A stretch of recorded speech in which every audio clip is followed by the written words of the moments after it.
প্রধান উপদেষ্টা ডক্টর মোহাম্মদ ইউনূস অতি সম্প্রতি একটি মারাত্মক ব্ল্যান্ডার করেছেন। একজন নবীন সরকারি কর্মকর্তার একান্ত ব্যক্তিগত একটা কথা যারা হজম করতে পারেন না, তারা কিসের রাষ্ট্র সংস্কার করবেন, কিসের গণতন্ত্র প্রতিষ্ঠা করবেন? এবার বরখাস্ত ম্যাজিস্ট্রেট উর্মির পক্ষ নিয়ে ডক্টর ইউনূসকে ধুয়ে দিলেন গোলাম মাওলা রনি। চাকরিবিধি লঙ্ঘনের দায়ে লালমনিরহাট জেলা প্রশাসনের নির্বাহী ম্যাজিস্ট্রেট তাপসী তাবাসসুম উর্মির বিরুদ্ধে ব্যবস্থা নিয়েছে সংশ্লিষ্ট মন্ত্রণালয়। ডক্টর ইউনূস এবং আবু সাইদকে নিয়ে কথা বলে গতকাল বরখাস্ত হন এই কর্মকর্তা। তবে উর্মির পক্ষে দাঁড়িয়ে এবার বিষয়টি নিয়ে ক্ষোভ প্রকাশ করেছেন পটুয়াখালী ৩ আসনের আওয়ামী লীগের সাবেক সংসদ সদস্য গোলাম মাওলা রনি। সামাজিক যোগাযোগ মাধ্যম ফেসবুক ভেরিফাইড আইডিতে করা পোস্টে তুলেছেন নানা প্রশ্ন। রনি লিখেছেন, তাবাসসুম উর্মিকে কেন ওএসডি করা হলো?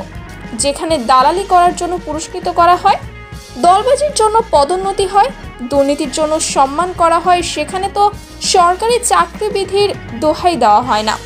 একজন নবীন সরকারি কর্মকর্তার একান্ত ব্যক্তিগত একটা কথা যারা হজম করতে পারেন না, তারা কিসের রাষ্ট্র সংস্কার করবেন, কিসের গণতন্ত্র প্রতিষ্ঠা করবেন? শুধু মুখে মুখে লন্ডন আমেরিকার গণতন্ত্র এবং অন্তরে উগান্ডার আমিন দাদার মতো স্বৈরাচারী মনোভাব পোষণকারীদের সঙ্গে যদি গুণগত পার্থক্য না থাকে, তবে আমরা কিভাবে অগ্রসর হব?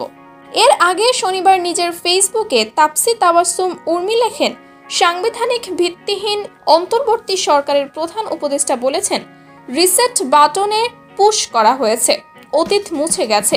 রিসেট বাটনে ক্লিক করে দেশের সব অতীত ইতিহাস মুছে ফেলেছেন তিনি। এতই সহজ? কাউন্টডাউন হয়ে গিয়েছে আপনার মহাশয়।